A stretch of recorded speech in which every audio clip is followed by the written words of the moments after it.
เจ้าสบายดีตอนเช้าขอเฮียนบรรณาทานแขกที่มีเกียรติจากภาคส่วนต่างๆที่ว่าเขาร่วมกองประชุมในมื้อนี้บ่ว่าจะเป็นในห้องประชุมและก็ทางระบบออนไลน์ทั่วประเทศเนาะข้าพเจ้าในนามศูนย์โฆษณาการรู้สึกเป็นเกียรติและมีความภาคภูมิใจเป็นอย่างสูงที่ได้ต้อนรับบรรดาทานเข้าสู่การสัมมนาประจำเดือนมีทุนาเนาะซึ่งว่าการสัมมนาก็แม่นพวกเขาจะได้เฮ็ดเป็นประจำในอาทิตย์ที่1ของเดือนของทุกๆเดือนเนาะซึ่งมื้อนี้ก็เป็นโอกาสอันดีที่ว่าทางศูนย์โฆษณาการกระทรวงสาธารณสุขและโครงการสร้างความเข้มแข็งในการค้นคว้าทางด้านโฆษณาการซึ่งเฮาฮู้กันเรียกว่าก็คือโครงการ ENRCB ได้จัดการสัมมนาขึ้นทุกวันพุธของเดือนเนาะซึ่งในหัวข้อมื้อนี้ก็แม่นเว้าถึงผลกระทบในการเสริมธาตุสังกะสีวิตามินและเกลือแร่หรือการปิ่นปัวด้วยธาตุสังกะสีสำหรับเด็กน้อยที่เป็นโรคท้องเนาะต่อสุขภาพและก็สภาพโภชนาการของเด็กน้อยเราซึ่งการสัมมนาในครั้งนี้แม่นจะได้รับเกียรตินำเสนอโดยท่านอาจารย์ปอดลแสงจันทร์กุลวงศ์ศาสตราจารย์พิเศษรองประธานสมาคมสาธารณสุขศาสตร์ลาวเพิ่นก็ให้เกียรติสละเวลามานำเสนอในหัวข้อดังกล่าวการสัมมนาในครั้งนี้ก็เป็นโอกาสอันดีที่พวกเราทุกคนหรือว่าผู้เข้าร่วมทุกคนจะได้เก็บกำเอาความรู้และก็แลกเปลี่ยนหากว่าบรรดาท่านหากมีคำคิดคำเห็นแม่นสามารถสอบถามท่านอาจารย์ในตอนท้ายของการนำเสนอข้าพเจ้าหวังยังยิ่งว่าบรรดาท่านผู้เข้าร่วมการสัมมนาในครั้งนี้จะได้รับความรู้อันใหม่ๆแล้วก็สิ่งใหม่ๆเนาะแล้วก็สามารถบรรลุตามจุดประสงค์คาดหมายที่ได้วางไว้ขออวยไสให้พรบรรดาท่านจงมีสุขภาพแข็งแรงประสบผลสำเร็จในหน้าที่การงานถึงเวลาสมควรแล้วข้าพเจ้าขอถือโอกาสกล่าวเปิดการสัมมนาครั้งนี้อย่างเป็นทางการนับแต่เวลานี้เป็นต้นไปขอขอบใจ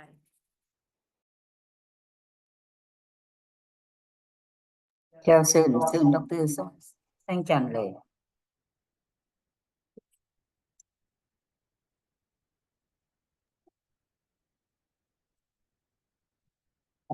สวัสดีบรรดาท่านแสดงความขอบใจทางหัวหน้าศูนย์โฆษณาการและบรรดาทีมงานที่ว่าให้โอกาสข้าพเจ้าได้มาเผยแพร่หรือว่าแลกเปลี่ยนเกี่ยวกับการศึกษาเนาะHousing Study ซึ่งว่าการศึกษาดังกล่าวมันก็ได้ดำเนินมาได้เติบแล้วก็ผลการศึกษาก็ได้ติดเผยแพร่ซึ่งในมื้อนี้ข้าพเจ้าก็ยังสิมาเว้าถึงผลของการที่เราเสริมธาตุสังกะสีเนาะชนิดต่างๆคือทานหัวหน้าศูนย์เพิ่นได้เว้าไปให้พวกเราแม่นสำหรับการระเบียนปัวพยาธิท้องต่อสุขภาพและโภชนาการของเด็กในสปปลาวหลายท่านก็สิฮู้ข้าพเจ้าแล้วเนาะแต่แนะนำตัวคือข้าพเจ้าอันแม่นปัจจุบันก็แม่นเป็นพนักงานบำนาญเนาะแต่ในเวลาเดียวกันก็ยังเฮ็ดงานวิจัยแล้วก็ยังสิสอนเนาะไปช่วยเหลือแล้วก็สิสอนแล้วก็มีหยังก็แม่นขอบใจที่บรรดาท่านให้โอกาสแต่ว่าถึงว่าจะพักผ่อนแล้วก็ยังให้โอกาสที่ว่าได้มาแลกเปลี่ยนประสบการณ์ในการเฮ็ดเวียกและดำเนินการค้นคว้าในหัวข้อดังกล่าวในสไลด์มื้อนี้มันข้าพเจ้าก็ได้เสริมภาษาอังกฤษเข้าไปหน่อยหนึ่งเนาะเพื่อสะดวกว่าบางท่านอาจสิว่าคำศัพท์บางอันอาจจะแปลแนวใดนะข้าพเจ้าก็เลยเอาหัวข้อภาษาอังกฤษเข้านำแล้วมันหนังสืออาจจะน้อยเดะซั่นต่อไปแม่นข้าพเจ้าแม่นขออนุญาตเข้าไปในเนื้อในของบทดังกล่าวเลย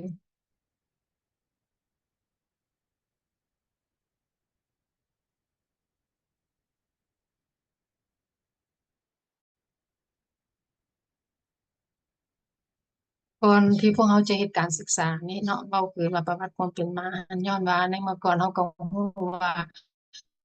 บรรดายุทธศาสตร์ที่เขาจะใช้ธาตุสังกะสีในเมื่อก่อนหั้นเราก็สิเห็นว่าตามการแนะนำขององค์การอนามัยโลกนั้นเพิ่นการปิ่นปัวพยาธิท้องในระยะก่อนหน้าหั้นเนาะเพราะว่าพวกเราดำเนินการคณะการเกียมเหตุการณ์ศึกษานี่ก็แต่ปี2014พวกเราการเกียมเนาะแล้วการปิ่นปัวดังกล่าวอันแม่น เบื้องต้นเพิ่นก็มีการแนะนำไปทางสังกะสีเนาะว่าให้20มิลลิกรัมต่อมื้อระยะ15-14มื้อเนาะขึ้นกับระยะเวลาของการเป็นท้องของเด็กซึ่งว่าการแนะนำดังกล่าวมันอิงใส่ว่ามันจะสามารถลดพรระยะเวลาและความร้ายแรงของการเป็นท้องได้แล้วก็แต่ในการแนะนำของเพิ่นก็บ่ได้เว้าว่ามันมีผลหยังต่อการเจริญเติบโตของเด็กเนาะแล้วพวกเราเลยใส่อันตัวย่อในกลุ่มนี้ว่าแม่นนั่น TSAT เนาะให้ชื่อว่ามัน TSAT มันย่อมันวิธีการให้มันเป็นปัวโดยเด็กน้อยที่เป็นท้องๆนั้นเฮาเป็นปัว3มิลลิกรัมต่อมื้อแล้วพวกเรายังรู้อีกว่าอันถ้าว่าเฮาให้ธาตุสังกะสีแบบกันพยาธิเนาะในการศึกษาในปี2014นะเฮาก็เพิ่นก็บอกว่ามันจะลดพรการเป็นพยาธิท้องๆในเด็กแล้วมันก็เพิ่นเห็นว่าการแนะนำการให้ธาตุสังกะสีแบบกันพยาธินี้มันจะมีผลกระทบต่อการเจริญเติบโตของเด็กเนาะแต่ว่าเพิ่นบ่ได้เว้าว่าอันมันจะมีอันสภาวะธาตุสังกะสีเพิ่นบ่ได้เน้นเรื่องจุลสารอาหารอื่นๆเนาะเพิ่นจะเว้าเรื่องแต่ว่าเวลาให้อันน่ะธาตุสังกะสีแล้วก็สิเห็นว่ามันจะช่วยลดการเป็นพยาธิท้องนะแล้วก็ทั้งช่วยให้ว่าถ้าว่าเฮาเฮ็ดกันพยาธิไปหั้นน่ะกันให้กินแบบกันแล้วมันจะอาจจะมีผลด้านบวกต่อการเจริญเติบโตของเด็กเนาะ แล้วในระยะนั้นเองเพิ่นก็ได้มีการแนะนำว่าการนำใส่ฝุ่นวิตามินและเกลือแร่ข้าพเจ้าขอโทษคำศัพท์อยู่ในนี่ข้าพเจ้าใส่ผงเป็นเฮาเอิ้นฝุ่นนั่นแหละเนาะฝุ่นวิตามินและเกลือแร่แม่นคือว่าแม่นอันจุลสารอาหารที่พวกเฮาก็เอามาใส่เนาะข้าพเจ้าก็เฮ็ดการศึกษาตัวนี้แล้วเฮาก็เอามานำใส่คือสิแม่นขยายอยู่ในระยะนั้นมันเจ็ดแข็งที่ว่าเฮามาใส่ MNP ฮะ ตัวนี้หันแม่นว่าในระยะนั้นการศึกษาก็ได้ยั่งยืนว่ามันเน้นใส่แก้ไขปัญหาขาดจุลสารอาหารเนาะซึ่งว่ามีผลกระทบด้านบวก ซึ่งว่าเล็งใส่ในระยะนั้นก็แม่นว่าเราก็เห็นผลการศึกษาชัดเจนในระยะแม่นเนาะธาตุเหล็กฮีโมโกลบินมันก็จะดีขึ้นถ้าว่าเราได้รับ NNP ที่ถูกต้องแล้วก็ได้ตามกำหนดเนาะซึ่งว่าในเมื่อก่อนการศึกษาการแนะนำของในเมื่อก่อนก็แม่นเสนอให้เฮ็ดแล้วข้าพเจ้าก็นำเอามาศึกษา อันในกลุ่มเด็กน้อยเช่นเดียวกันแล้วซึ่งมันจะเห็นผลอันชัดเจนว่ามันจะเฮ็ดให้ไฮโมโกลบินดีขึ้นก็ถือว่ามันลดพรการเปลี่ยนเลือดจางในเด็กเนาะโดยเฉพาะเด็กที่มีเลือดจางอยู่แล้วเนาะมันจะได้รับผลดีที่สุดเนาะเวลาเราให้ MMP แต่ว่าในระยะนั้นพวกเราก็เห็นว่ายุทธศาสตร์ดังกล่าวมันก็ยังบ่มีหลักฐานว่ามันจะมีผลกระทบต่อการเจริญเติบโตของเด็กการขยายตัวบ่เนาะเบิ่งน้ำหนักลงสูงมันสิดีขึ้นบ่เราก็บ่เห็น ซึ่งว่าบางการศึกษาก็เว้าว่าถ้าเราให้ MNP กับเด็กน้อยน่ะเนาะเราปัวแทนที่สิว่าอันเราสิปัวเราปรับปรุงหรือว่าเราอันเฮ็ดให้จุลสารอาหารมันดีขึ้นแต่บางครั้งมันจะมีความเสี่ยงในการติดเชื้อเนาะเข้าใจบ่คือตัวอย่างมันอาจจะตกท้องบ่ประมาณนี้ ในบางสถานการณ์หมายความว่าการศึกษาบางอันก็ได้ว่าโอ๊ยสิกิน MNP หลายกับมันบ่ได้เพราะว่ามันสิเฮ็ดให้เด็กน้อยท้องพวกเขาก็ตั้งคำถามขึ้นมาหลายอยู่ในระยะนั้นก็จึงว่ามันเฮ็ดให้แนวความคิดว่าพวกเราควรมีการศึกษาละเอียดตื่นขึ้นบ่ว่าเราจะใช้ธาตุสังกะสีนี่คือแนวใดในรูปแบบใดมันจะดีที่สุดเนาะเพื่อว่าสำหรับอ่า เฮ็ดให้ว่ามันจะมีปวดท้องบ่กันพยาธิบ่ให้เกิดการติดเชื้อพยาธิต่างๆบ่เพราะว่าการศึกษาหลายอันนอกจากท้องแล้วก็มีอักเสบปอดหรืออื่นๆต่างๆมันก็อาจจะมีการช่วยได้เมื่อเป็นแนวนั้นพวกเราก็เลยมาตั้งวัตถุประสงค์ขึ้นว่าเราสิเฮ็ดวิธีการใดที่ดีที่สุดเนาะสำหรับการนำใช้แบบการขาดสังกะสีในตัวเด็กเองแล้วก็เป็นพวกพยาธิท้องในเด็กน้อยลาวเฮานี้ ก็เลยการศึกษาในระยะนั้นแม่นพวกเราเลือกเอาแกงขมวนอันทุกท่านอาจจะมีคำถามว่าเป็นหยังก็ไปเอาแกงขมวนเพราะว่าในระยะนั้นน่ะก่อนจะมีการศึกษาพวกเราก็ได้ไปลงไปเบิ่งพื้นที่หลายๆพื้นที่เนาะลงไปฮอดสวรรณเขตจำปาสักกลับคืนมาพวกเราว่าเห็นบ่เหมาะสมแด่หนึ่งแม่นเว้าเรื่องว่าการเดินทางการไปมาการขนส่งเนาะเพราะว่าพวกเราจะมีการให้ มันเครื่องของเว้าเรื่องโลจิสติกต่างๆมันก็น่าจะสะดวกกว่าและระยะนั้นพวกเราก็เห็นว่ามีการขาดสารอาหารตัวเลขขาดสารอาหารแล้วก็เป็นพยาธิท้องมันมีเกิดขึ้นคือว่าอยู่คำมวณก็มีตัวเลขจำนวนหนึ่งที่ว่ามันก็เป็นสถานที่ที่น่าสนใจ และอีกอย่างหนึ่งเวลาพวกเราไปเยี่ยมสุขศาลาห้องหมอมีอย่างต่างๆเขาบ่มีธาตุสังกะสีอยู่ในสต็อกเนาะซึ่งแม่นเราไปในระยะนั้นเวลาเราไปเยี่ยมเราจะเห็นว่าธาตุสังกะสีในสต็อกมีห้องหมอน่าจะเป็นสุขศาลา1แห่งหรือ2แห่งแต่บ่ได้เอามานำใช้เลยแปลว่ามีอยู่ในสต็อกแต่บ่ได้เอามานำใช้แล้วก็บ่ฮู้นำใช้ว่าเอาสิ่งนี้ให้เด็กน้อยกินในระยะใดตอนนั้นทุกคนก็บ่ฮู้นำใช้ พวกเราก็เลยคิดว่ามันน่าจะเป็นการดีที่ว่าเขาจะเลือกแข่งขมวนเป็นสถานที่ศึกษาซึ่งว่าการศึกษาของพวกเรานี่แม่นก็เฮ็ดแบบ randomized mass หมายว่ามันทั้งอืมบ่ให้ไผรู้เลยเนาะว่ายาอิหยังพวกเราจะให้การเสริมธาตุต่างๆเราจะมีอยู่ไสเนาะพวกเราดำเนินอยู่ทั้งหมดแม่น5 เมืองของแข่งขมวนเนี่ยเนาะให้เราเริ่มจากหนองบกเสบังไฟเนาะแล้วก็เราเข้าไปมหาไสไสบัวทองยมราช คือว่าทุกบ้านเด็กน้อยทุกคนที่อยู่ในกลุ่มเป้าหมายที่พวกเราต้องการเป็น6 5 23 เดือนแม่นเอาเข้าในการศึกษาหมดสิ่งทั้งหมดทางพวกเราก็ได้เด็กน้อยที่เข้าร่วมในการศึกษา3,433 คนและเด็กน้อยที่เราลงทะเบียนเข้าในการศึกษาพวกเราก็แบ่งเป็น4กลุ่มกลุ่มที่1อะพวกเราก็ได้อันน่ะ random เพื่อเข้ามาในกลุ่มที่ เขาจะให้ยาธาตุสังกะสีเอาให้ธาตุสังกะสี20 มิลลิกรัมในระยะ10 มื้ออ่ตัวนี้มันเป็นตัวเด็กที่เป็นถอกท้องมาเพราะว่าเราถอกท้องแล้วค่อยได้ยาเนาะซั้นเราบ่ได้ถอกท้องก็แม่นให้บ่ได้ให้หยัง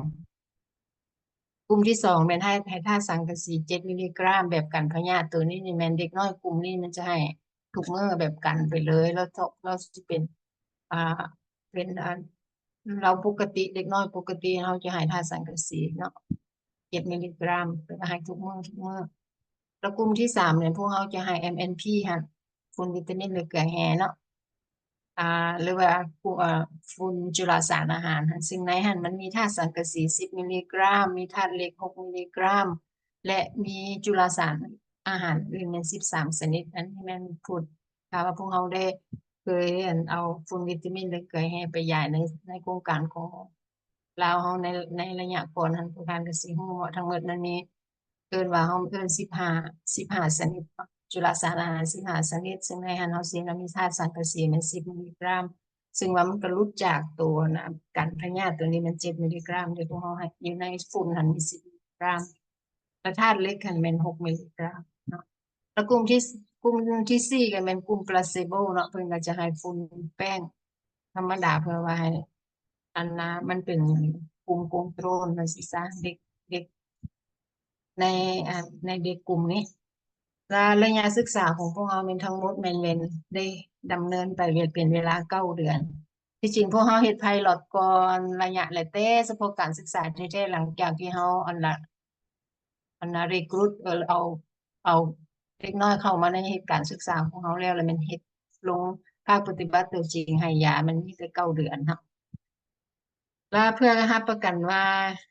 มันมีการปิดบังทั้ง2 ฝ่ายเอิ้นว่าไม่ว่าทั้งนักค้นคว้าก็บ่รู้จักทั้งคนไข้ก็บ่คนเด็กน้อยก็บ่พ่อแม่ผู้ปกครองเด็กก็บ่รู้จักทีมงานแพทย์ก็บ่รู้จักว่ายาหยังเป็นยากลุ่มใดได้กลุ่มใดบ่ได้เนาะเพื่อว่าเฮ็ดให้บ่ให้มันมีอันน่ะอคติหรือ bias อะพวกเราก็ได้ใส่สีของแต่ละยาเนาะสีแดงสีเขียวสีฟ้าสีม่วง แล้วเพื่อรับประกันว่าอาหารให้มันนั่นให้มันรู้ว่าทุกกลุ่มหั้นน่ะมันได้ยาคือกันว่าสิซะให้รู้ว่ามันบ่ได้ว่าอคติต่อไผหั้นนะแล้วพวกเราล่ะให้อันน่ะเราเอา placebo หั่นให้กลุ่มที่ปิ่นปัวหั่นเนาะกลุ่มปิ่นปัวเป็นกลุ่มที่1นี่ก็แม่นได้ placebo คือกันเนาะแล้วก็ได้รับ placebo หั่นทุกมื้อเนาะ10ในให้ได้รับผงนี่ทุก10ได้10มื้อว่าสิซะ ให้ก่อนนะว่าให้ได้ผงอัน placebo นี่ทุก10 มื้อแล้วสูตรปิ่นปัวถอกท้องบัดนี้ในเด็กๆทุกคนนั่นแม่นเขาจะให้หมดสูตรปิ่นปัวถอกท้องสูตรปิ่นปัวถอกท้องมันก็มีอันน่ะ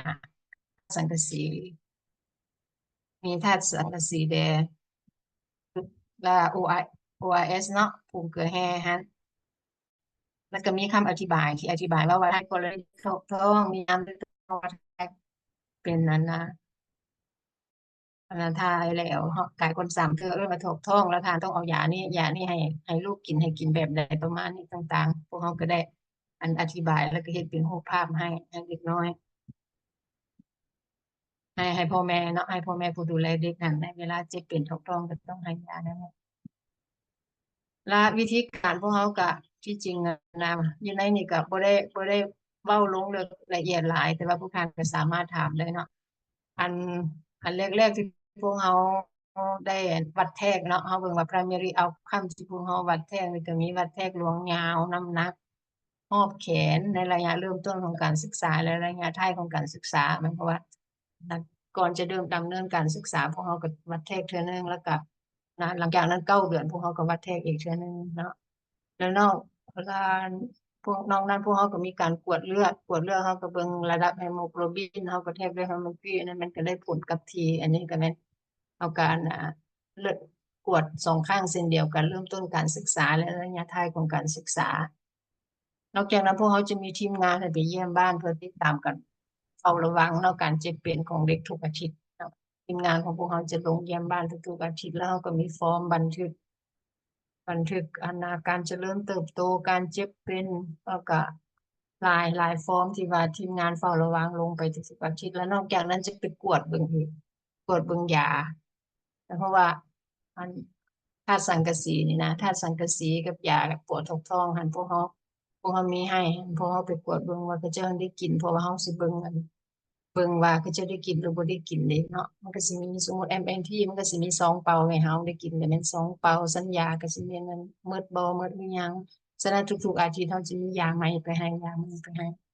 สิได้สุดปิ่นปัวทั้งสามกลุ่มแตกต่างกันเนาะก็ได้เอาไปให้ไปทุกๆอาทิตย์ว่าการศึกษานี่มันใช้คนหลายและการเราได้ก็ลงทุนหลายเติบเพราะว่ามันได้ใช้คนหลายต้องได้เที่ยวไป5-6 เมืองเนาะแล้วก็ไปทุกบ้านแล้วก็เส้นทางเดินทางก็บ่ได้ง่ายปานนั้นก็ว่าก็สำเร็จไปด้วยดีแล้วข้อมูลอื่นๆที่พวกเรามีก็แม่นสัมภาษณ์ข้อมูลเกี่ยวกับสภาพเศรษฐกิจสังคมเนาะการเลี้ยงดูเด็กเนาะการกินธาตุสังกะสีตามกำหนดต่างๆพวกบริโภคอาหารเรื่องสัตว์ นอกจากนั้นในกลุ่มย่อยหมายความว่า secondary outcome ของเขาก็ได้วัดแค่อย่างเดียวสิเบิ่งว่าสภาวะจุลสารอาหารเนาะเขาก็สิเบิ่งถือว่าในกลุ่มนี้แม่นเอากลุ่มน้อยเนาะบ่ได้แม่นแทรกหมดทั้ง3,000กว่าคนแต่พวกเขาจะมีกลุ่มย่อยเพราะว่าการวัดแทรกพวกเขาบ่สามารถเอาข้อมูลต่างๆในการกวดเลือดเพื่อเบิ่งสภาวะจุลสารอาหารอยู่ลาวได้ ฉะนั้นเราต้องได้ส่งไปวิเคราะห์อยู่ต่างประเทศฉะนั้นมันก็เลยเราจะบ่สามารถเฮ็ดได้กลุ่มใหญ่ได้เพราะเราก็เลยเฮ็ดซับกลุ่มนะเพื่อว่าให้มันความสะดวกได้ในทางเว้าเรื่องงบประมาณต่างๆได้ฉะนั้นการวัดแทกจุลสารอาหารนั้นแม่นเราเฮ็ดเริ่มต้นการศึกษาและระยะท้ายการศึกษานอกจากนั้นพวกเราก็เบิ่งตัวบรรดาตัวชี้วัดหน้าที่ภูมิคุ้มกันของเด็กนะในกรณีเด็กกิน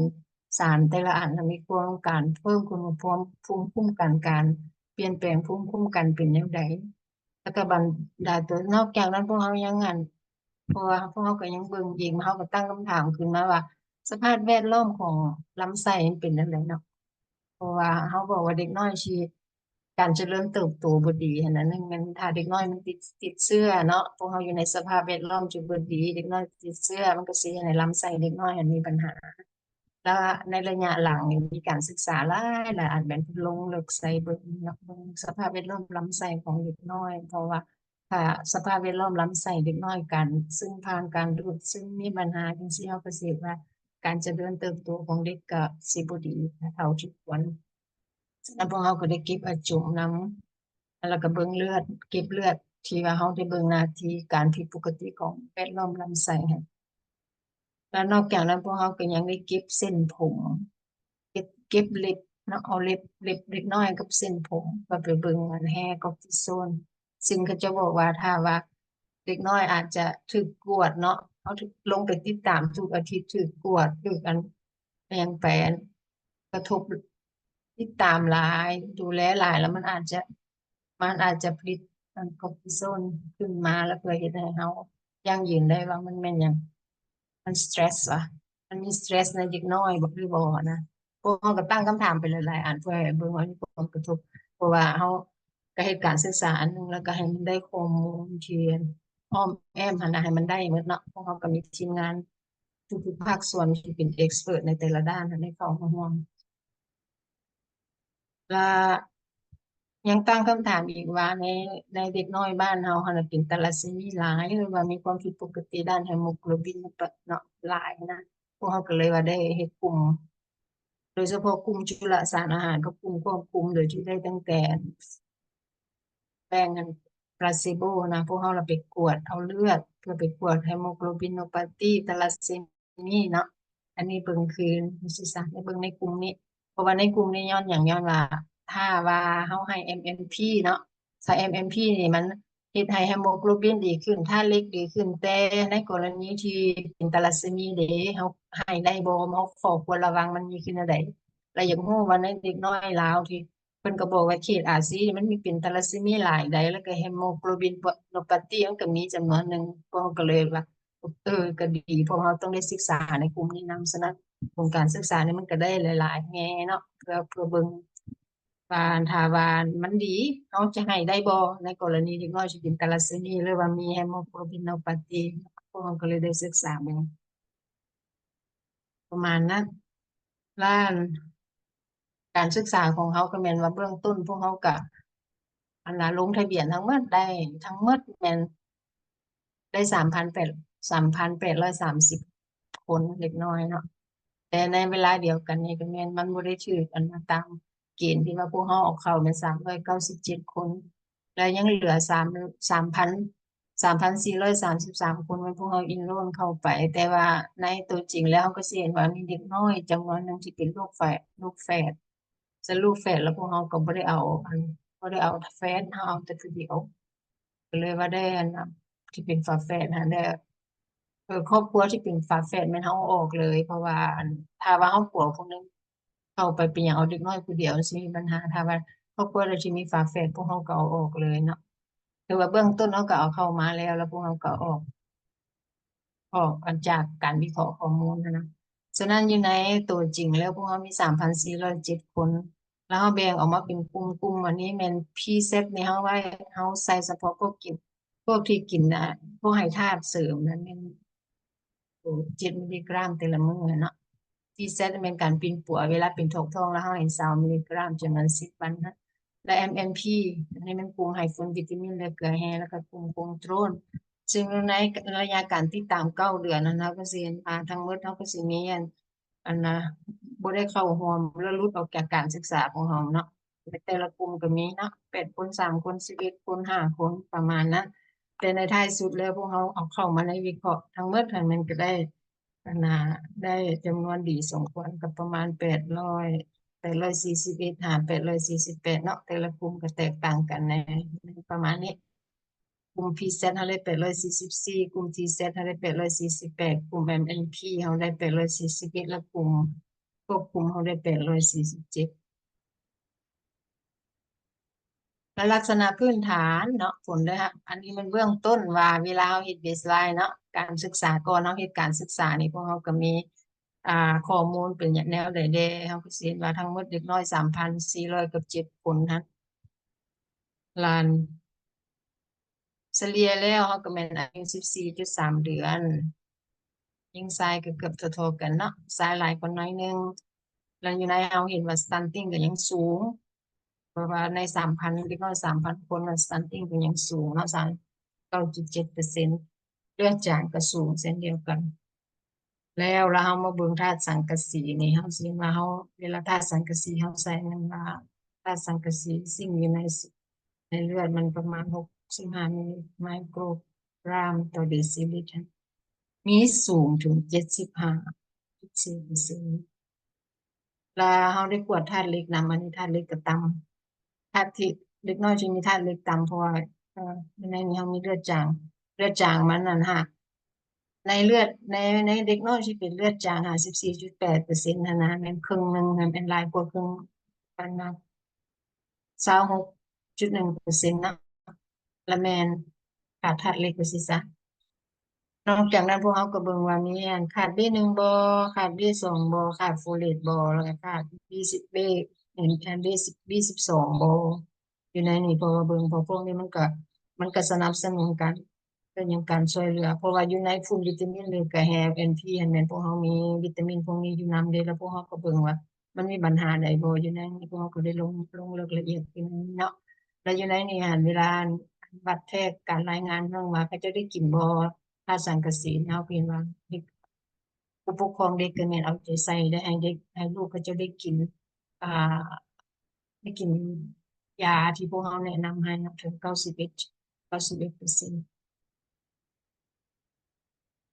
แล้ว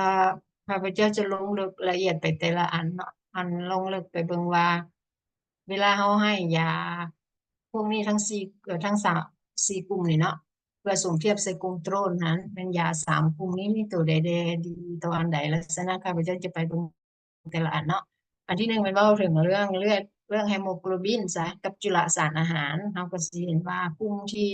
ไฮโมโกลบินนี่น่ะจะมีดีเนาะจุดอันน่ะหลายคนหมู่สูงดี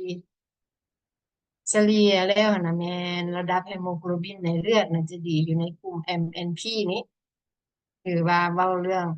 อันมีนเนาะมีนของอันน่ะของไฮโมโกลบินอยู่ในเลือดมันจะดีอยู่ในกลุ่ม MNP นะเพราะเด็กน้อยมันกินสารนี้แล้วเราก็เห็นว่าให้ระดับไฮโมโกลบินในเลือดนี่มันดีก่อนกลุ่มอื่นๆเพราะว่ากลุ่มพวกนี้ก็แม่นอันโดยเฉลี่ยแล้วกันอันน่ะเท่าๆกันแต่ว่ากลุ่มนี้นี่หลายกลุ่มสูงกว่าหมู่แล้วนอกจากนั้นพวกเขาก็มาเบิ่งพลาสมาซิงค์สันได้รับพลาสมาซิงค์เขาก็สิเห็นว่ามันสิมีอยู่ใน2กลุ่มมันเพิ่มขึ้นเพราะว่ามันในกลุ่มมันน่ะ PZ นะกลุ่มกันพยาธิอันนี้กิน7มิลลิกรัมต่อมื้อทุกมื้อเด้ MNP นี่ก็กินอันถึงว่ามีอยู่ในหั้นแม่น10มิลลิกรัมซิงค์เลยนะก็ถือว่าเราก็สิเห็นว่าโดยรวมแล้วมันดีใน2กลุ่มนี้ แต่มาเบิ่งกลุ่ม NNP แล้วสิเห็นชัดเจนเลยว่าหนึ่งทางธาตุเหล็กก็เพิ่มดีขึ้นเนาะธาตุเหล็กเว้าเรื่องธาตุเหล็กเบิ่ง plasma ferritin หรือว่า soluble transferrin receptor ก็แม่นดีก่อนนั่นน่ะมันก็ดีอยู่นี่ก็เห็นชัดเจนบัดนี้ผลกระทบต่ออันน่ะ B1 บ่ดีบ่B1 B2 โฟเลตและ B12 หั้นน่ะมันเป็นคือแนวใด เราก็เห็นว่าโฟเลตหันอยู่ในกลุ่ม NNP เนี่ยมันจะดีกว่าหมู่เราจะเห็นว่ามันมีโฟเลตอันอื่นมันก็บ่มันมีความแตกต่างโฟเลตนั้นมันดีคือว่าอยู่ในหันมันมีโฟเลตแล้วก็ถ้าว่าเด็กน้อยได้กินยาซุมวิตามินเลือดแก้แห้งมันจะช่วยโฟเลตมันก็จะช่วยอีกเนาะในเลือดจางก็ช่วยเฮ็ดให้กันเม็ดเลือดน้อยต่างๆก็ดี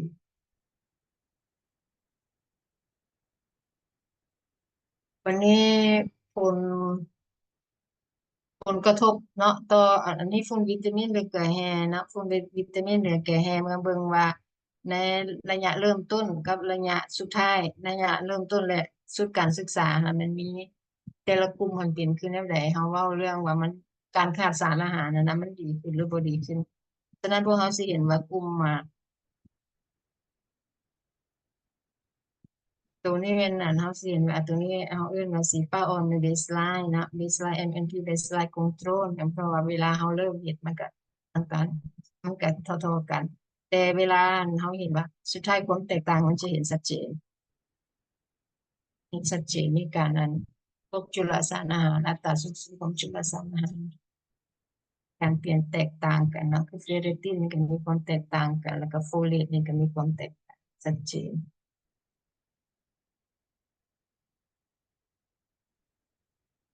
แล้วถ้ามาเบิ่งว่ามันมีหยังบ่ยาทั้ง3 ชนิดนี้มันกระทบต่อการเปลี่ยนท้องมันเป็นคือแนวใดฉะนั้นมาเบิ่งแล้วหนึ่งแม่นเราสิเบิ่งว่าในจำนวนมื้อที่มีความเสี่ยงในการเปลี่ยนท้องและเว้าเอิ้นอันตอนระยะที่การเปลี่ยนท้องทั้งหมดหั้นเนาะความเสี่ยงอยู่ในระยะ100วันเฉลี่ยหั้นมันเป็นคือแนวใดแล้วเราถามว่าaverage ของหรือว่าเฉลี่ยของการเปลี่ยนท้องในการเป็นท้องครั้งหนึ่งน่ะเนาะเอพิโซดหนึ่งน่ะมันมีจักมื้อว่าสิซะซึ่งมันโดยรวมแล้วว่าบ่มีผลกระทบอิหยังเนาะ เวลาเขาให้สารกระสีบ่ว่าให้ TZ PZ หรือ MNP ก็ตาม หรือกลุ่มโทรนสินะมันก็บ่มีหยังหรือว่าพี่ว่าหรือบ่มีหยังแตกต่างกันในแต่ละกลุ่มหรือว่าบ่มีผลในการเสริมธาตุสังกะสีต่อการทอกท้องสิว่าว่าระยะเป็นหลายระยะมื้อต่างๆบ่เห็นชัดเจน วันนี้เขาก็มาเบิ่งว่ามาเบิ่งใส่กลุ่มอายุเนาะมาเบิ่งในการวิเคราะห์ข้อมูลเพราะเขาก็เอิ้นว่าเขาเอิ้นว่าดัดแปลงว่า modify เนาะ modification นั่นนะพวกเขาก็มาเบิ่งว่ามันเบิ่งว่าถ้าเด็กน้อยหนุ่ม18 เดือนกับเด็กน้อยใหญ่กว่า18 เดือนเด้มันมีปัญหาคือแนวใดเนาะ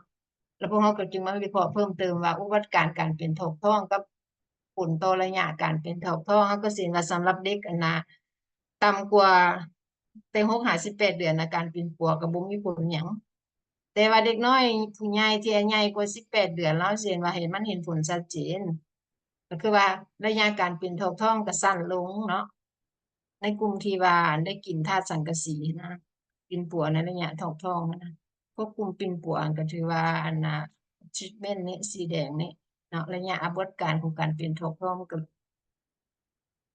คือว่าเป็นแล้วได้กินยาแล้วก็ถือว่าเราเซาไว้ซะนะระยะการเป็นท้องท้องของเราก็แม่นสั้นเข้าแต่เด็กน้อยลุม18เด็กน้อยสุด6-18 เดือนเนี่ยมันก็บ่ได้มีการเปลี่ยนแปลงหยังหลายเราสิเห็นว่ามันมีการระยะต่างๆมันก็บ่มีการแตกต่างกันหลายแต่อยู่ในนี่ตัวนี้มันจะมีการแตกต่าง ทั้งอุบัติการณ์เนาะเขาเอิ้นว่าต่อ incidence ทั้งอัน effect อยู่ใน duration ของมันก็แม่นแตกต่าง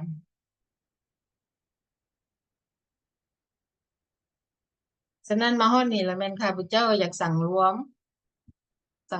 ว่าการกินธาตุสังกะสีในรูปแบบทั้ง3แบบเนี่ยนะ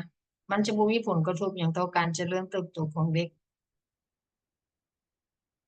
แต่พวกเขาพบว่าผลกระทบมันมีผลกระทบเล็กน้อยเวลากินฟูลวิตามินหรือเกลือแร่ในการเจริญเติบโตของเด็กเนาะถ้าเด็กบ่เป็นเลือดจางนะเวลาให้ฟูลวิตามินหรือเกลือแร่นี่น้ำหนักเราสิขึ้นได้หยังน้ำหนักเราก็ขึ้นลงยาวเราก็น่าจะดีขึ้นว่าซั่นซะแล้วก็การเป็นซอกท้องของเด็กแล้วก็สิมีปัญหาน้อยหนึงอยู่บนว่าการเป็นท้องเด็กถ้าว่าเด็กที่มีไฮโมโกลบินนั่นน้อยหั้นน่ะอันที่มีไฮโมโกลบินผิดปกติหั้นนะพวกเป็นไฮโมโกลบินนปาตีเนาะ มาแต่เกิดหั้นนะตัวนี้มันก็สิมีปัญหาหน่อยหนึงเนาะปัญหาตรงนี้มันนั่นน่ะการเป็นโรคท้องในแทนที่สิลดลงนะมันสิเพิ่มขึ้นว่าเป็นอย่างเขาจึงบอกว่าเขาก็จึงศึกษาเบิ่งว่า MNP เนาะสิให้ได้บ่ในกรณีที่เขาจะมีไฮโมโกลบินปกติอย่างหรือว่า inherited hemoglobin disorder พวกนี้เนาะ ด้านเวลาเขาอันน่ะศึกษาเบิ่งว่ามันมีอันน่ะภูมิคุ้มกันน่ะเนาะตัวชี้วัดอันน่ะภูมิคุ้มกันซึ่งเขาเบิ่งจาก T cell นะ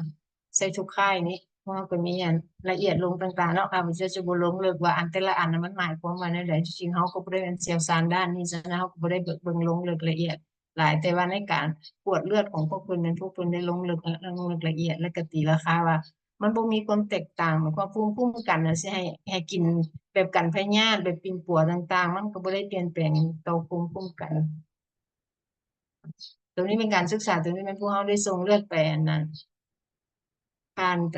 นครพนมและนครพนมส่งไปหาขอนแก่นต่อเนาะอันนี้เป็นอาจารย์อยู่ทางขอนแก่นพวกเพิ่นได้ศึกษาลงลึกละเอียดซึ่งมีเพเปอร์ใครสนใจเรื่องภูมิคุ้มกันเฉพาะแล้วแม่นลงลึกแล้วแม่นเฮาสิเบิ่งไปอ่านเอกสารตรงนี้ที่เพิ่นได้เขียนละเอียดอยู่ในนั้น ล้านผมได้หาอีกอันหนึงค่ะแปลว่าบ่มีผลกระทบต่อความผิดปกติของสภาพแวดล้อมลำไส้เนาะหลังจากเพิ่นเอาอาจุ่มไปกวดซึ่งอยู่ในหั้นเราจะเบิ่งว่าหน้าที่การของมันลำไส้เวลากินทั้ง3 ชนิดนี้ลงไปแล้วมันเป็นคือแนวใดฉะนั้นอันนี้ก็มีรายละเอียดว่าเพิ่นได้เซาหาสารหยังแดเนาะอยู่ในอาจุ่มทั้งอยู่ในอาจุ่มทั้งอยู่ในเลือดนี่ฉะนั้นตรงนี้ก็แม่นมีไผสนใจด้านนี้ละเอียดก็แม่น ต้องเลือกเผื่อว่าไปอ่านละเอียดตื่นเลยคือว่ามันมีผลกระทบอีหยังเนาะแล้วเรายังกันตัวที่เขาบอกว่าเขาสนใจเรื่องอันน่ะสารโคอร์ติซอลอยู่ในเลือดอันมันสิอยู่ในผมในเลือดอันน่ะเนาะอยู่ในผม อยู่ในผมเราตัดผมเด็กน้อยไปขวดเราก็สิเห็นว่าบ่มีผลกระทบต่อระดับคอร์ติซอลเพราะว่าทั้งยา3ชนิดก็บ่มีผลกระทบต่อคอร์ติซอล แต่ว่าอันที่สำคัญที่ว่าพวกเขาสามารถสรุปได้ก็แม่นหมายความว่าการเสริมธาตุสังกะสีแบบกันพยาธิและแบบฟูลวิตามินและเกลือแร่หันนั้นมีผลด้านบวกต่อความเข้มข้นของธาตุสังกะสีในพลาสมาก็แสดงว่าถ้าเอาขวดพบมีการเปลี่ยนแปลงแล้วมันก็ยั่งยืนว่าเด็กน้อยได้กินยาเนาะอันนี้มันก็แม่นเว้าเรื่องอันเด็กน้อยได้กินยาแท้ที่เฮาเว้าว่ามัน91%ที่เด็กน้อยได้กินยาพวกนี้มันก็แม่นมีผลดี ด้านบวกต่อความเข้มข้นของพลาสมาก็หมายความว่าธาตุสังกะสีมันก็เพิ่มขึ้น มันก็ดีขึ้นในกลุ่มเด็กน้อยที่ได้กินทั้ง preventive zinc เนาะถ้ากินทุกวันก็กิน MNP ในการเสริมธาตุสังกะสีแบบกันพยาธินี่นะบ่มีผลกระทบต่อการเจริญเติบโตของเด็กหรืออุบัติการณ์ในระยะการเป็นท้อง ตัวนี้เราก็เสียนวานเขาบอกว่าเอาธาตุสังกะสีให้กินแต่ละมื้อหั้นนะว่าสิเด็กน้อยสิอันมีน้ำหนักดีขึ้นลงยาวดีขึ้นเด็กน้อยจะสูงใหญ่ขึ้นบ่เนาะสุดท้ายมันก็การศึกษาของเขาก็บ่ได้ผลออกมาว่ามันจะดีแบบนี้ฉะนั้นอยู่ในการเสริมสังกะสีแบบกันพยาธิเพราะเขาให้ยาเม็ดทุกมื้อนะ7มิลลิกรัมมันจะบ่ได้ช่วยหยัง และระยะการเป็นท้องมันก็บ่ได้ลุดลงว่าสิซะมันก็ยังคือเก่าในการเสริมธาตุสังกะสีแบบกันพยาธิอีกนี้แล้วแม่นมันนั่นมันกระทบต่อการพัฒนาการของลิมโฟไซต์เนาะแต่ว่าอยู่ในนี่มันบ่ได้เว้าถึงที่ลิมโฟไซต์เด้อมันเว้าตั้งแต่เว้าลิมโฟไซต์โดยตรงซึ่งว่าในลิมโฟไซต์กับเอโอซิโนฟินถือว่าเวลาเรากวดเมื่อกี้ที่เราเว้ามามันมีหยังแดแต่ว่ากลุ่มนี้นี่กลุ่มมันน่ะกันพยาธินี่หมายความว่าเราให้อันน่ะยาเม็ดอันยาเม็ดสังกะสีทุกมื้อ7มิลลิกรัมในการเสริมธาตุสังกะสีสำหรับเป็นปวดท้องมันสามารถลดความเสี่ยงการเป็นท้องในเด็กอายุหลายกว่า18เดือนว่าอันนี้เด็กน้อยหลายกว่า18เดือนเป็นท้องแล้วมันมีความจำเป็นจะต้องได้ให้ธาตุสังกะสี เอาก็เลยว่าสั่งรวมว่าธาตุสังกะสีนี้สรุปเลยว่าธาตุสังกะสีนี้ควรได้ให้สำหรับเป็นผัวเป็นกรณีผู้ครองท้องเนาะนอกจาก ORZ ฝุ่นฝุ่นเกลือแร่แล้วละเฮาต้องได้ให้ธาตุสังกะสีนำตัวนี้มันจะคุ้มครองกรณีหนึ่งมันเฮ็ดให้ระยะการเป็นท้องมันเซาไว้มันบ่ได้หนักหน่วงระยะมันก็สั้นเข้า แล้วสำหรับฝุ่นวิตามินและเกลือแร่นี่พวกเขาก็ให้สรุปว่าผลประโยชน์ของฝุ่นวิตามินและเกลือแร่มีหลายกว่าความเสี่ยงเพราะเมื่อกี้เราเว้าได้ว่ามันมีกลุ่มที่ว่าอันเป็นเฮโมโกลบินปาตีหรืออย่างนั้นเวลาให้แล้วอาจจะแทนที่สิเซาท้องมันท้องอาจจะท้องเพิ่มขึ้นหน่อยหนึงในกลุ่มนี้นะมันบ่แม่นหมดทุกคนแต่ในจำนวนหน่อยหนึง แต่ว่าเขาคิดว่าแต่ว่าในบางกลุ่มเท่านั้นเนาะในกลุ่มน้อยหนึงหั้นนะดังนั้นควรนำใช้ในเด็กที่มีความเสี่ยงในการขาดจุลสารอาหารไปพร้อมกับการควบคุมกรณีเป็นท้องร่องอย่างเหมาะสมหมายว่า MNP นี่แม่นว่าเขาเคยนำใช้มาแล้วในโครงการของพวกเขาหลายปีตอนนั้นขยายไปฮอด7ข้าพเจ้าคิดว่า7แขวงแล้วบ่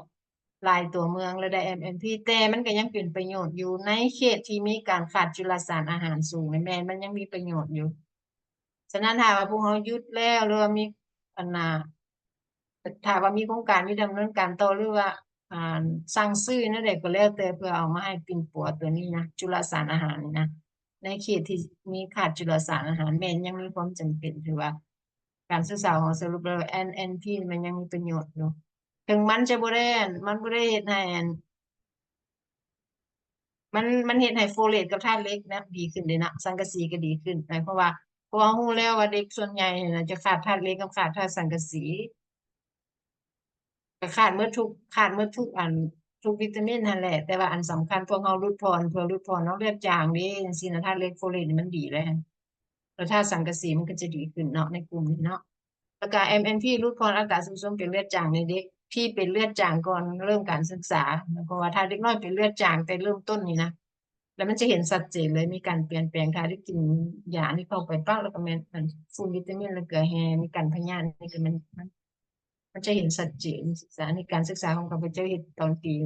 เริ่มต้นทำ ETA เฮาเอานำ LNP เข้ามาก็เช่นเดียวกันผู้ใดที่ว่าบ่เป็นนั้น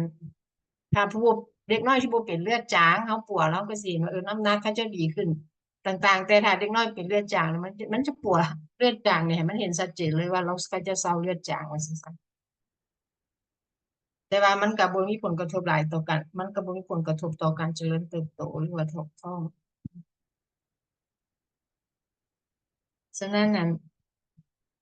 ฉะนั้นจึงว่าสรุปได้สองเรื่องเนาะเมื่อกี้คือข้าพเจ้าเว้านั่นแม่นว่าพวกตัวที่ที่เซตคันการปิ้นปวดท้องนั้นต้องให้ธาตุสังกะสี20มิลลิกรัม14 วันอิงตามการนั้นระยะการเป็นท้องของเด็กนี่แม่นควรให้เข้าไปอยู่ในสุดของการคุ้มครองพยาธิท้องนะอัน กับการเป็นปวดอื่นเนาะถ้าเกิดให้หรืออันอื่นๆที่พวกเราจะปวดในการท้องไม่ให้เอาสิ่งเข้าน้ำและสำหรับ NNP นี่แม่นให้เราสามารถนำใช้ได้และลดความเสี่ยงของการขาดสารอาหารในเด็กแล้วก็โดยเฉพาะการเป็นเลือดจางไปพร้อมอันนี้เป็นบัญชีรายการต่างๆเนาะคือว่าแม่นถ้าแต่ละท่านสนใจอยากลงลึกละเอียดมันเข้าไปในลิงก์แต่ละอันของเพเปอร์ที่ว่าพวกเราได้ตีพิมพ์เผยแพร่เนาะมันจำนวนหนึ่งอยู่นี่มันเว้าลงลึกลงลึกว่ารายละเอียดแต่ละอันนั้นมันเป็นคือแนวใดเนาะแม่นว่าพวกท่านเข้าใจสนใจกันมันเข้าไปอ่านละเอียดดังนั้นบทเสนอของข้าพเจ้ามาฮอดนี้ก็แม่นนั้นนะหมดเพียงเท่านี้ขอสั่งรวมได้เพียงเท่านี้เนาะอันนี้ก็แม่นบรรดาทีมงานที่พวกเรา ได้เฮ็ดร่วมกันเนาะมันก็มีหลายสถาบันที่เฮ็ดร่วมเนาะสถาบันนั้น California David เนาะอยู่อเมริกาเด้ Humanitarian Research Center เด้อยู่ลาวเขาก็เป็นสถาบันสาธารณสุขศาสตร์ในการแพทย์เขตฮ้อนเนาะมีมหาวิทยาลัยขอนแก่นอยู่ไทยนะแล้วนอกจากนั้นก็มีบรรดาเชี่ยวชาญต่างๆจากมหาวิทยาลัยต่างๆก็ได้เข้าร่วมแล้วพวกเขาก็ได้รับทุนทั้งหมดจาก3องค์กรเนาะที่ว่าได้สนับสนุนในการศึกษาในครั้งนี้หรือว่ามันก็เป็นการลงทุนหลายสมควรจะขอบใจหลายๆนี่แต่ว่าบรรดาท่านนี้อย่างที่จะตามก็แม่นตามได้ อันเจ้าขอบใจดรแสงจันทร์หลายๆเนาะที่ว่าเพิ่นสละเวลาอันนี้ค่ะถือว่าเป็นการค้นคว้าที่มีประโยชน์หลายเนาะซึ่งว่าการค้นคว้าตรงนี้มันก็ถือว่าเป็นการยืนยันเนาะเพราะว่าที่ผ่านมาในช่วงหนึ่งหั้นทางศูนย์โภชนาการของพวกเราก็คิดว่าจะเอาจะสั่งสิ่งนี้นะเข้ามาเพื่อว่าให้เด็กน้อยกินคือกันกับแม่ม่านกินธาตุเหล็กในแต่ละมื้อนี่นะเนาะแต่ว่ามาเห็นผลของการค้นคว้านี่มันก็ยั่งยืนว่าการให้สิ่ง prevention ที่ว่าเราคิดว่ามันกระทบใส่กันกับการเติบใหญ่ขยายตัวของเด็กก็ถือว่าบ่จำเป็นเนาะก็ขอบใจท่านหมอหลายๆเนาะแต่ว่ามันจะมีประสิทธิผลในการปิ่นปัวสำหรับทองหั่นเนาะท่านหมอน้องอยากถามว่าในการค้นคว้าอยู่ในคำนวณของท่านหมอนี่นะเปอร์เซ็นต์ในการที่ว่าแม่เอาMNP ให้ลูกกินนี่นะถือว่าได้บ่เนาะเพราะว่าเราเห็นการค้นคว้าอยู่บางแขวงอยู่ผังภาคเหนือนี่นะเอาคุณวิตามินเกลือแห่นี่ให้เนาะแต่ว่าเปอร์เซ็นต์ที่ว่าแม่เฮ็ดให้ลูกกินอันนั้นบ่ได้เกือบครึ่งหนึ่งดังนั้นอยู่ในผลการค้นคว้าของเอื้อยนี่เอื้อยเอาให้เข้าแล้วเอาไปเบิ่งกวดเบิ่งคืนแม่นเขาเจ้าได้เอาให้ลูกเขาเจ้ากินจักเปอร์เซ็นต์แล้วแก้วขอบใจหลายๆ แต่ว่ามาเบิ่งแล้วหั่นน่ะ preventive supplementation นี่เนี่ยโดยรวมเนาะทั้งทั้งสองอันเนาะทั้งฝุ่น MNP นะมันคนหลายๆคน90%นะฉะนั้นเราจึงเห็นชัดเจนว่าเลือดจางมันลดลงหลายฉะนั้นมันชัดเจนเลยมันเขาเจ้าก็ได้กินอันนี้มันเป็นการศึกษาพวกเขาตัวนี้คำถามที่ดีเลยดร.ลติพรเพราะว่าการศึกษาของข้าพเจ้าก็จือได้อยู่ว่าเวลาเขาเฮ็ดเริ่มต้นก่อนเขาสิเอา MNP เข้ามานะล้าน เขาจะตั้งคำถามเวลาค่ะข้าพเจ้าไปป้องกันบุตรตอนปริญญาเอกของข้าพเจ้าก็ถามได้แม่นอันนี้จะเหตุการศึกษาจะมันเจ้าคุมได้แต่ถ้าเจ้าสิเวตจะตั้งปฏิบัติตัวจริงก็สิคุมได้แนวใดว่า adherence ของมันสิได้ฮอดอันน่ะ100% 50%บ่70%คือจังท่านหมอว่าเมื่อกี้นี้นะดร.รัติพรมันบ่ได้แต่พวกเฮาก็ถ้าว่าได้กินก็แม่นได้หั้นนะว่าสิซะ อันนี้มันต้องเว้าเรื่องบ่ฮู้ได้เฮาสิได้เฮ็ด advocacy เพิ่มเติมบ่เพราะว่าอยู่ในการศึกษานี่แม่นเด็กน้อยได้กินเพราะว่าเฮาไปแต่ละอาทิตย์แล้วได้นับซองเนาะมันก็ยังเหลืออัน9%นั่นแม่นลืมให้บ่นั่นนี่นั่นหั่นนะแม่นว่าเด็กน้อยก็บ่ได้เอาให้น้อยหนึงแต่มีแต่ส่วนน้อยซื่อๆย้อนว่าพวกเฮามีทีมลงไปติดตามเด้แต่ละปีพรมันก็เลยเฮ็ดให้การนั้นการกินยานี่นะมันได้ดีอาทิตย์หนึงเทื่อหนึงได้ลงไปเอายาไปย้ายเอาให้สมมุติว่าเอาให้7ซองแล้วเฮาก็ฮอดอันอาทิตย์หนึงแล้วเฮาไปแล้วไปกวดคืนแล้วก็เอายาใหม่ไปให้ประมาณนี้นะแต่ตัวจริงแล้วเฮาบ่ได้เฮ็ดแนวนั้นเฮาจื้อได้ว่าเวลาเฮาเอา MNP ไปย้ายนะ MNP หั้นไปให้อันสุขศาลาและให้สุขศาลาไปย้ายต่อให้แม่แล้วบ่มีไผไปติดตามกวดกาเลยได้เนาะดร. รัตติพรแม่นบ่อันนี้เฮาได้ลงตัวจริงได้นะอยู่สวรรณเขตนะได้ลงไปติดตามเฮ็ดอันว่าการศึกษาตัวนี้คักแน่ไปเบิ่งคืนว่าเขาเจ้าได้กินหรือบ่ได้กินในการจัดตั้งปฏิบัติตัวจริงมันมีปัญหาอยู่บ่นี่แหละ เจ้าขอบใจเอ้ยหลายๆท่านอื่นมีอันมีอันยังจะแลกเปลี่ยนหรือว่ามีคำถามยังที่จะถามอาจารย์เชิญกันบ่เนาะเชิญเลยเด้อยกอันยกมือก็ได้หรือว่าเนี่ยได้ก็ได้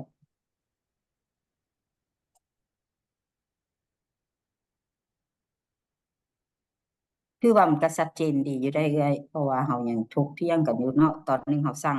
อันสิ่งเข้ามาจนว่าเสียคุณบ่ได้หลายย้อนคือว่าเอาจะเอาไปให้อัน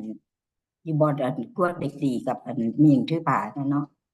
ท่านก็บอกว่าบ่จำเป็นก็ถือว่ามีประโยชน์คือว่าบ่จำเป็นมีแต่เอาให้อยู่โรงหมอให้โรงหมอเนาะโรงหมอในการคุ้มครองท้องหั่นแม่นแต่ว่า MNP นี่ถือว่ามีผลดีได้เนาะ แม่ สามารถป้องกันเลือดจางได้เลือดจางแล้วก็วิตามินโฟเลตจังซี่เด้เนาะแม่นอันท่านหมอน้องถามได้หรือว่าน้องฟังบ่ทันบ่ตัวกวดอันเฮโมโกลบินของเอื้อยนั่นน่ะแม่นเฮาเจาะเลือดอยู่ปลายมือได้เนาะหรือแม่นว่าพวกเฮาอะแม่นกวดทั้ง3ชนิดมันมีเพเปอร์ตัวหนึงเด้อพวกเอ้ยเบิ่งวัดแทกหนึงมันเบิ่งอยู่ปลายมือเบิ่งอยู่ในเลือดแล้ววันนี้อันน่ะเอาเลือดอยู่แขนหั่นไปกวดนำคือกันเบิ่งเฮาเอิ้นอิหยังก็18พารามิเตอร์เฮาก็เบิ่งเนาะเบิ่งลงละเอียดแล้วเฮาก็มาสมเทียบหยังว่าความเชื่ออิหยังก็ มันแต่ละชนิดหั้นนะแต่ละเครื่องกวดแต่ละชนิดหั้นนะมันจะยั่งยืนชัดเจนได้ส่ำใดแต่ว่าตัวไฮโมกลูตัวไฮโมกรี301ที่พวกเราใช้ไฮโมกรี301ที่เราใช้ในการเฮ็ดเซอร์เวย์ National Survey โอเคมันใช้ได้เนาะมันใช้ได้มันมีเพเปอร์ตัวหนึงเด้อมีแต่ใครสนใจเรื่องเครื่องมือพวกนี้ในการวิเคราะห์ก็ได้คือกันอันรายการมันอยู่ในสไลด์สุดท้ายแล้วขอบใจเอ้ยอันอยู่ในแชทบ็อกบ่มีคำถามแต่ว่าอุ้ยเราส่งว่าถ้าท่านได้มีคำถามสามารถเขียนอยู่ในแชทบ็อกได้เนาะ สบายดี เจ้าสบายดีเชิญเลยนะ โดยสบายดีอันนั้นน้องแม่นขวัญเหือนเนาะจากศูนย์โภชนาการเดี๋ยวนี้มาอันเรียนต่ออยู่ญี่ปุ่นเนาะปริญญาเอกอันตัวเรื่องอันนั้นคู่มือในการนำใช้อันวิตามินเกลือแร่แล้วก็อันธาตุสังกะสีนี่นะทางศูนย์โภชนาการพวกเขาคือก่อนข้าพเจ้าสิมานี่ก็ได้ไปร่วมในการฝึกอบรมเนาะฉะนั้นข้าพเจ้าคิดว่าผลผลการสำรวจของท่านหมอที่ว่าเสนอมานี่เนี่ยเนาะจะเป็นการดีและก็เป็นการคอนเฟิร์มคู่มือในการที่ทางศูนย์โภชนาการเขาได้ไปอบรมให้นะเนาะคันว่าทางแขวงเนาะที่ว่าเพิ่นได้ผ่านการอบรมไปแล้วหั้นนะก็อยากเอามาเอาปึ้นคู่มือตัวนั้นหันมาอัปเดตข้อมูลเติมอีกก็คิดว่าจะเป็นสิ่งที่ว่าเราเคยสนทนากันเนาะตอนนั้นก็ว่าควรให้บ่ควรให้บ่อหยังต่างๆนะในการให้อันธาตุสังกะสีบ่หรือว่าวิตามินเกลือแร่ต่างๆตัวนี้มันสิเป็นการดีเป็นเอกสารอ้างอิงที่ว่าเป็นเฮ็ดเฮ็ดจากคนลาวแล้วก็จากอ่าให้พวกเขาเป็นเอกสารอ้างอิงได้เนาะที่ว่าก็เป็นอันที่ว่าน่าสนใจแล้วก็เอาควรสืบต่อในการเฮ็ด advocacy ตื่นคือตามอาจารย์เว้าหั่นแหละเนาะขอบใจจ้า เจ้า เจ้าขอบใจควรแม่นละเพราะว่าตอนนั้นแม่นดรควรเหือนเนาะซึ่งว่าเป็นเข้าถึงภาคกับนักเชี่ยวชาญยูนิเซฟพวกเราก็เฮ็ดไมโครนิวเทรียนต์ไกด์เนาะตอนนั้นเราก็ยังบ่ทันมีการศึกษายั่งยืนเนาะพวกเราก็50-50เนาะเพิ่นเนาะเราไปอบรมเราก็เว้าว่ามันอาจจะมีผลต่อการเติบใหญ่ขยายตัวสำหรับธาตุสังกะสีเนาะแต่ว่าตัวนี้นี่ก็ถือว่าเป็นหลักฐานที่ชัดเจนเฉพาะสำหรับคนลาวเราคือว่าเราก็เวลาเราไปสอนเราก็เอาการศึกษานี้เป็น reference เลยว่าเราเฮ็ดการศึกษาแล้วว่ามันเป็นแบบนี้เนาะ ก็ดีค่ะนั่นแหละจึงค่อยว่าได้เสนอขออาจารย์แจ้งจันทร์ขึ้นมานำเสนอให้เฮาในมื้อนี้นี่นะเพราะว่าเฮายังบ่เห็นผลของการค้นคว้านี้ชัดเจนเฮาก็มีแต่เว้าว่าได้ยินดังนั้นก็ถือว่าพวกเฮาก็เลยเชิญเพิ่นมาให้เพิ่นมาเว้าให้ฟังว่ามันเป็นได้ พี่แต่น่ะยังการศึกษาอีกอันหนึ่งค่ะว่าลาวติอามินสตัดดี้เนาะถือว่าผลของเขาส่วนใหญ่ก็แมันได้ส่วนหนึ่งแล้วแต่ว่า publication ก็ยังบ่ได้ publish หมดทุกด้าน แต่ว่าถ้าว่ามีโอกาสทุกท่านสนใจมันก็จะสามารถไปเกี่ยมแล้วก็เนาะอาจจะประมาณท้ายปีก็ได้ท้ายปีก็ได้ซะว่ายังมีสืบต่อเหตุการณ์สัมมนาสืบต่อพวกเขาใส่เบหนึ่งนะ supplement เบหนึ่ง อยู่ในอันคำถามของ Chatbox ล่ะว่าเป็นหยังมันจึงว่าบ่มีการพัวพันว่าซั่น Why is there no impact flow? Could it be because of flow compliance in daily intake ว่าซั่นเพิ่นอ้าง แม่นเบื้องต้นพวกเขาก็คือว่ามันควรจะมีเนาะเนื่องว่าถ้าว่าจะรูดพอเลือดจ้ามันก็สิรูดพอหลายอันแล้วมันก็เฮ็ดให้อันการนั้นเฮ็ดอันน่ะเฮ็ดหยังการเจริญเติบโตน่ะเด็กมันดีขึ้น แต่ว่าย้อนเวลาเฮาให้อันเดลี่เนาะ7 มิลลิกรัมต่อมื้อหั่นน่ะผัดว่าบ่มีผลหยังต่ออันหยังทอกท้องเนาะ เบื้องต้นเราคือว่าเขาปัวแล้วเขากันบ่ให้เป็นทอกท้องถ้าว่าเป็นทอกถ้ามันบ่เป็นทอกท้องเล็กๆน้อยๆมันได้กินอาหารดีซึมผ่านดีมันก็ควรมีการขยายตัวดีเนาะอันนี้เป็นไฮโปเทซิสเขาตั้งไว้เด้บัดศึกษาออกมาแล้วมันบ่เห็นสิซะมันบ่เห็นชัดเจนมันบ่เห็นชัดเจนออกมาเลยก็คือว่ามันเขาก็ใช้วิเคราะห์ข้อมูลออกมามันบ่เห็น แต่ว่าเขาก็บ่ได้ โดย ตอบ อัน หาสาเหตุเนาะเนาะว่าเป็นหยังมันจึงบ่มี impact หยังเขาก็บ่ได้ลงลึกปานนั้นเนาะ เบิ่งเขาก็เบิ่งได้เบิ่ง โด ฮอย ดลำไส้เบิ่งฮอดหยังต่างๆก็บ่เห็นสิซะ เบิ่งอยู่ โด สาย เหตุ อัน ก็เบิ่งหลายอันเอาหัวควรนั้น โดยอันน้องคิดว่าคำถามตรงนี้เป็นคำถามที่ดีได้แต่ว่าเวลาเราเฮ็ด study หั้นเนาะเฮ็ด study แบบquantitative study เนาะจะเป็นแบบยังบ่ทันได้ลงลึกทางด้าน lab หลายแต่ถ้าสมมุติว่าเราสิศึกษาทางด้าน impact แท้ๆหั้นน่ะมันอาจจะเป็นcohort study ศึกษาในระยะยาว มันจะรู้จักimpact ได้หลายที่สุดเนาะอันนี้เราเห็นแต่ภาพรวมเนาะ ฉะนั้นหันการศึกษาขั้นต่อไปที่ว่าส่วนหลายแม่นผู้ที่ว่าจะมาเฮ็ดเรื่องอีหยังเรื่อง scientific อีหลีเนาะเขาเจ้าจะลงตรงนี้แต่ว่าเรื่อง public health นี่เราจะได้แต่ภาพรวม ก็ที่จริงขวัญเรือนพวกเขาก็เฮ็ด follow up study ด้วยนะมันเป็น trial มัน follow up ไปนะเอายาให้กินแล้วก็ติดตามไปตั้ง9 เดือนพุ่นเด้อันนี้แหละอันนี้มัน real scientific เลยนี่นะเบิ่งคักแท้คักว่าแต่ว่าเราเบิ่งลงไปหา paper เฉพาะนะอยู่ท้ายหั่นแม่นลงลึกจะได้อธิบายละเอียดอยู่ใน discussion ว่าเป็นหยังมันค่อยบ่มีการกระทบต่อการเจริญเติบโตแต่ส่วนตัวข้าพเจ้าคิดว่าอันไหนกับเวลาวิเคราะห์ออกมาแล้วมันเป็นคือแนวนี้ผลได้รับมันก็น่าจะมีอันตั้งคำถามหลายอันอยู่ดอกย้อนนี้อยู่ในภาคสนทนา เจ้าอันขอบใจท่านหมอมีแต่ว่าถ้าท่านได้ที่ว่ามีความสนใจละเอียดหั้นน่ะให้กลับขึ้นไปเบิ่งดีเทลอยู่ในเพเปอร์ที่ว่าอาจารย์แจ้งจันทร์เพิ่นลิงก์ให้หั่นเนาะเอาไปเบิ่งรายละเอียดอยู่ในหั่นจะมีภาค discussion ว่าเป็นหยังมันย้อนหยังแนวนั้นแนวนี้เนาะเพิ่นก็ถือว่ามีประโยชน์หลาย และตัวอันวิตามิน B1 ของเพิ่นหั่นน่ะพวกเฮาก็มีความสนใจหลายเนาะเพราะว่าหลายๆแขวงเขาเจ้าก็อันน่ะยังบ่ฮู้ว่ามันอันน่ะมีผลใส่กับอันน่ะเด็กหรือบ่เนาะเพราะว่าหลังคนเขาเจ้าก็เว้าว่าเด็กน้อยให้มักให้ตอนกลางคืนยังๆสิหลังอันทางการเชื่อถือก็ว่าแม่นพี่ปอบเขาแต่ว่าเวลาให้วิตามิน B1 แล้วก็เงียบนะดังนั้นการศึกษาของเอื้อยหั่นเทื่อหน้าซึ่งโภชนาการของเฮาสิได้เชิญ มานำเสนออีกโดยเฉพาะเป็นพวกต่างแขวงเนาะซึ่งว่าเขาเจ้าก็มีความสนใจหลายว่าวิตามิน B1 นี่มันมีผลแนวใดหั้นน่ะเนาะ เอาท่านอื่นมีไผอีกบ่เนาะ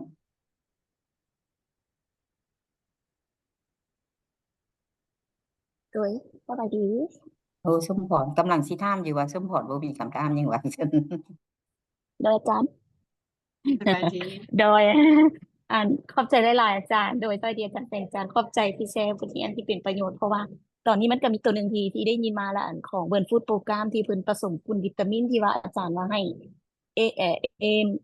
ฝุ่นวิตามินเนาะที่ว่านั่นล่ะเขาเจ้าเราผสมในเขาแต่ว่าเขาเจ้าก็ยังบ่ทันได้เบิ่งฮอดขั้นตอน impact ถึงขนาดเจาะเลือดแบบอาจารย์เฮ็ดฉะนั้นก็อันในอนาคตต่อไปน้องก็สิได้ปรึกษาอาจารย์นะตัวนี้เนาะ แต่ว่าตัวคำถามน้องหันละแม่นเพราะว่าได้ไปประชุมตัวหนึ่งที่เพิ่นเว้าเรื่องนโยบายและอันการให้อันปิ้งแล้วก็ทาสเล็กหรือว่าให้ในเด็กน้อยที่เป็นเลือดจางและทบท้องนะอาจารย์แล้วมันมีการศึกษาตัวหนึ่งที่เขาเจ้าเห็นเรื่องทาลัสซีเมียในเด็กน้อยที่ขาดเลือดอันน่ะเป็นอะนีเมียแต่ว่าผมดร.ปุ่นปริศรและทีมโมคุณแชร์ให้ฟัง แต่ว่ายังบ่เห็น คนทั่วตัวนั้นเพิ่นแต่ว่าในห้องหมอเพิ่นได้จัดตั้งปฏิบัติแล้วถึงว่าเด็กน้อยมันสิเป็นอันทาลัสซีเมียนะอาจารย์เขาเจ้าก็ยังสืบต่อให้พวกอันธาตุเหล็กพวกแฟร์อหย่างจังซี้นะเพื่อให้การกินตัวเลือดจางไปนำเพราะว่าน้องคิดว่าตัวนี้มันก็เป็นการดีที่เห็นบทของอาจารย์ที่ว่าเห็นว่ามันมีอะนีเมียแล้วก็มันก็มีการขาดฉะนั้นอาจารย์ในบทอาจารย์นะได้เห็นลงลึกไปฮอดเด็กน้อยที่เป็นทาลัสซีเมียบ่อาจารย์ แม่นมีอ่านมันจะมีลงลึกเบิ่งมี2เพเปอร์อยู่ในนี่นะโอ้ แล้ว โดย แม่นได้เบิ่งฉะนั้น เจ้า แม่นมีแต่เข้าเบิ่งเด้อเพราะว่ามันมีอัน เจ้า พวกเขาจะได้ลงลึกคือตัวอย่างนี้มันเฮโมโกลบิน FA2 เลกับ E level อยู่ในเด็กน้อย6 23เดือนเนาะ โดย มันมีเฮโมโกลบิน E disorder และมันมีเอฟเฟกต์ต่อมีปัญหาบ่ทาลัสซีเมียหยังต่างๆพวกเฮโมโกลบินผิดปกตินี่แหละเนาะ อ๋อ อาจารย์ โด ทาย ง โดย มันมีเพเปอร์ตัวนี้เด้อลงเลิกอันไปเบิ่งอีกเพราะว่าอันเว้า เจ้า เว้าเว้าแท้อาจารย์ก็บ่กำได้เบิดทุกอัน ได้ สิ โดย สิเว้าละเอียดให้บ่ได้ย้านมันสิบ่ถูกความเพิ่นนั่น เจ้า น่ะเพราะว่า เจ้า เขาบ่ได้ลงลึกเว้าแท้ก็บ่ได้เชี่ยวชาญลงลึกด้านนี้ โดย หลาย เพราะว่าเห็น โดย อื เห็น ม เขาเจ้าว่ามันบ่มี scientific research แต่ว่าบ่แม่นยังบ่มีคู่มือที่เป็นอันนำใช้ทั่วประเทศ แต่ว่าเขาเจ้าหันได้จัดตั้งปฏิบัติย้อนวิธีการเฮ็ด research นั่นแหละน้องก็เลยมาเห็นบทอาจารย์มีเว้าตัวอัน เพิ่นก็เว้า เสริ อ ม ยู่ ฝุ่น ว่า วิ เว ตา ลา มิน เฮาให้ MNP หั้นน่ะมันอาจจะมีผลกระทบบางส่วนสำหรับเด็กน้อยที่มีเฮโมโกล โด บิ ย น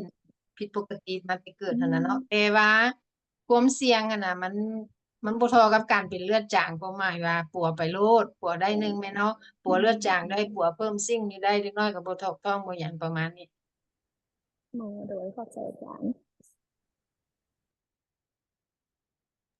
เอาท่านอื่นเด้มีไผอยากถามหยังบ่ศูนย์โภชนาการบ่สนใจหยังได้บ่เป็นผู้จัดตั้งปฏิบัติตัวจริง อาจารย์อันแสงจันทน์อันเพเปอร์ของเอื้อยนี้ อันตัวฟูนนะมีทางลาวกับภาษาอังกฤษบ่ บ่มีแต่ภาษาอังกฤษ อ๋อมีแต่ภาษาอังกฤษค่ะคือสิบ่มีไผถามหยังแล้วเนาะ อันคันบ่มีหยังถามแล้วก็มีแต่ว่าอันพวกเราในนามศูนย์โภชนาการขอโทษหลายๆเพราะว่าดร. พรสวัสดิ์เรามีอีกกองประชุมหนึ่งเนาะขอบใจอาจารย์แสงจันทน์หลายๆที่ว่าเพิ่นมาได้ให้ความรู้แลกเปลี่ยนการค้นคว้าซึ่งว่าแม่นการค้นคว้าของเราของพวกเราเนาะพวกเราก็คิดว่าอั่นคนที่ว่าพวกเรารับฟังมื้อนี้นี่ก็ถือว่าจะมีประโยชน์หลายแล้วพวกเราก็จะได้เวลาเราไปสอนนักเรียนหยังต่างๆเราก็จะได้บอกว่าโอ้เพิ่นเฮ็ดการค้นคว้านี้ แนวนั้นแนวนี้เนาะซึ่งว่าถือว่ามีประโยชน์หลายแล้วพวกเราก็คิดว่าเทื่อหน้าสิได้เชิญอาจารย์ซึ่งว่าอาจารย์เพิ่นก็เรียกหลายๆเนาะซึ่งว่าเทื่อนี้พวกเราก็ขอเชิญเพิ่นก็ได้สละเวลาอันมีค่ามาให้ความรู้แก่พวกเราเนาะพวกเราก็ขอบใจเอื้อยหลายๆเนาะแล้วก็ขอบใจนายแปลภาษาที่ว่าเพิ่นแปลซึ่งว่าทั้งหมดนี้เนาะมีหลายคนเขาเจ้าก็อยากเข้าอยู่โดยเฉพาะอเมริกาเนาะแต่ว่าย้อนเวลาต่างกัน ซึ่งว่าพวกเราจะได้อันบันทึกแล้วก็จะได้เอาลงอยู่ในช่อง YouTube เนาะ ดังนั้นมีหลายๆคนเพิ่นนะจะอันน่ะได้ไปเบิ่งคืนอยู่ใน YouTube หั้นถ้าว่าเพิ่นมีหยังคำถามแม่นก็สามารถส่งถามอาจารย์แสงจันทน์หรือว่าทีมงานเพิ่นได้เนาะถ้าว่าเฮาอยากรู้หยังเพิ่มเติมมาฮอดนี้ก็ถือว่าการสัมมนาของพวกเราก็ได้สิ้นสุดเนาะก็ขอบใจอาจารย์หลายๆขอให้ทุกคนโชคดีเนาะขอบใจเด้อ เจ้า เจ้าขอบใจหลายๆดรแล้วที่พรขอบใจบรรดาทานทุกท่านขอโทษหลายๆเด้อเมื่อกี้บ่ได้เข้ากรุงแชทบอกคณะแต่ว่ามีคนอ่านให้ฟังเลยเนาะเพราะว่าอยู่ในนี่เพิ่นก็ถามว่ามันเป็นหยังบ่มี no impact of growth นะแล้วเข้าใจว่า compliance มันบ่แม่นนั่นบ่ดีแต่ว่า compliance มันสูงเลยเด้อมันฮอด 91% อืม ฉะ เจ้า นั้นก็ยังยากอยู่ แม่นตัวรายละเอียดให้เพิ่นไปอ่านคืนเนาะ เจ้า เอาเข้า เจ้า ใจ เจ้า หลายๆเด้อคุยไทยฮู้แล้ว ขอบใจหลาย โอเค ๆให้ เจ้า ฮู้ ขอบใจบ๊ายบายเลยถ่ายแล้วว่าซั่น ขอบ ว่า ใจ เพิ่น ขอ ถ่า บ ย ใจ แล้ว อยู่ ขอบใจ แต่ คน ละ เฮือนเด้อที่มาฟัง ขอบ นำ ใจ เนาะ อาจารย์เด้อ ยามได้สิ เออ จบเพิ่น ขอบใจทุก ได้ ท่าน โอ้ย เนาะ ยัง ได้ อีก2 45 คน นะ โอเค อ้าว ขอบ thank ใจ you หลา บ๊าย ย บายเจ้า เจ้า เจ้า โช ขอบ ค ใจ ดี เจ้า ขอบใจ